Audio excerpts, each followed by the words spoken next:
जंगल में एक बहुत ही खूबसूरत गांव था टुनपुर।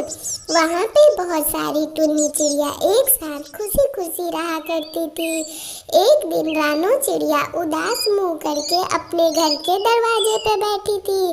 तभी उसकी बगल की सासू माँ उससे चीनी मांगने के लिए उसके घर आती है। सासू माँ जब चीनी मांगने आती है तो रानू का उतरा हुआ मुंह देख के वो पूछती है, अरे बहू, रोज तुम ऐसे चहकती हो और हंसती बोलती हो, आज क्या दिक्कत हो गई कि तुम ऐसे उदास चेहरा लेके बैठी हो।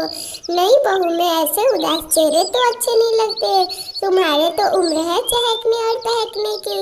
तुम बिल्कुल भी ऐसे मत उदास हो, अपनी परेशानी तुम मुझे बता सकती हो। रानू की बगल की सासू माँ एक ज्योतिषी थी, उन्हें सब जादू आते थे। रानू उनसे अपनी मायके की दुख कहती है। वो बताती है कि उसके मायके वाले पिछले 2 दिन से बहुत परेशान है। वहाँ पे एक खूंखार चुड़ैल चिड़िया आके उन्हें बहुत परेशान किया कर रही है और वो पंडित के नाम से गायब हो जाती। वहाँ पे पंडित भी बुलाए गए, वो पकड़ाती ही नहीं है। तभी वो उसकी सासू माँ कहती है, अरे बहू, ये तो मेरे चुटकी का काम है, तुम्हें घबराने की जरूरत नहीं है। वो पंडित की हुलिया देख के गायब हो जाती है भूतनी, क्योंकि उसे पता है कि पंडित उस पे मंत्र मार देंगे, पर मुझे देख के वो गायब नहीं होगी, मुझे जाने दो। वो उसी रोज वहाँ से सुंदरबन की ओर से निकल जाती है। सुंदरबन से जाते हुए वो सुंदरपुर गाँव जाती है, जहाँ रानू की मायके रहती है। रानू के मायके में जाके वो देखती है कि बहुत सन्नाटा पसरा हुआ था। तभी वो आवाज़ देती है। वहाँ पे एक बहुत ही खूबसूरत चिड़िया आती है। वो उससे देख के ही पहचान जाती है, क्योंकि उनके पास शक्ति थी। वो जान जाती है कि ये चुड़ैल है। वो कहती है कि देखो, मैं तुम्हारी जान ले लूँ तो तुम्हें कैसा लगेगा। वो चिड़िया उन्हें बड़ी बड़ी आंखें खोल के देखती और कहती है कि तुम मेरा जान लोगी, तुम्हें तो पता ही नहीं मैं कौन हूँ। देखते ही देखते वो चिड़िया एक बहुत ही खतरनाक भूतनी का रूप ले लेती है, जो कि रानू की सासू माँ चाहती ही थी कि वो अपने असली रूप में आ जाए। और वो कहती है, आज मैं तुम्हारा ही खून पीऊंगी, बहुत दिनों से मैं इस गांव वाली की खून नहीं पी हूँ।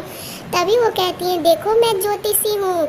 ये बात सुन के वो भूतनी गुस्से में लथपथ खून से उसके मारने की धमकी देती है। तभी वो कहती है कि तुम मुझे नहीं मार सकती। वो बड़े बड़े दांत लेके जोर से हंसती है और कहती है कि तुम मुझे धमकी दे रही हो, तुम्हें अंदाजा भी नहीं है कि मैं क्या कर सकती हूँ। वो उसकी ओर एक बहुत ही खतरनाक हथियार लेके बढ़ती आती है। तभी रानू की सासू माँ कहती है कि रुक जाओ और अपना वापस पुराना रूप ले लो।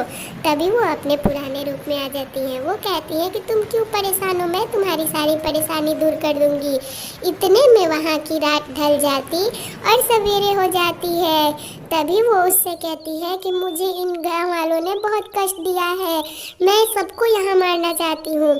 तभी वो कहती है कि लो, तुम्हारी बेटी को मैंने शहर से बुला दिया। तुम्हें लगता है कि तुम्हारी बेटी को इन गांव वालों ने किडनैप कर लिया था। नहीं, तुम्हारी बेटी एक कल्लू कौवा के प्यार में आके घर छोड़ के भाग गई थी। ये गांव वालों ने कुछ नहीं किया था, तुमने तो बेवजह अपनी जान उस कुएं में कूद के दे दी। तभी उसे बात समझ आ जाती। वो कहती है कि मुझे तो लगा कि ये गांव वालों ने ही मेरी बेटी को मार दी। उसकी बेटी अपनी मरी हुई माँ से माफ़ी मांगती है और कहती है, माँ मुझे माफ़ कर दो। तभी उसकी माँ माफ़ कर देती है, क्योंकि माँ तो माँ होती है, मरने के बाद भी अपने बच्चों को कष्ट नहीं दे सकती। भले वो गांव वाले को परेशान कर रही थी, लेकिन अपनी बेटी को बिल्कुल नहीं परेशान करती। और वो उसकी आत्मा वहीं पास के कुएं में ही चली जाती है रोते हुए। उसकी बेटी बहुत पछताती है और ये बात ज्योतिषी समझाती है कि अपने माँ बाप को परेशान मत करो, और यहाँ से वो चली जाती है। ऐसी कहानी देखने के लिए चैनल सब्सक्राइब कर ले और वीडियो को लाइक कर दे।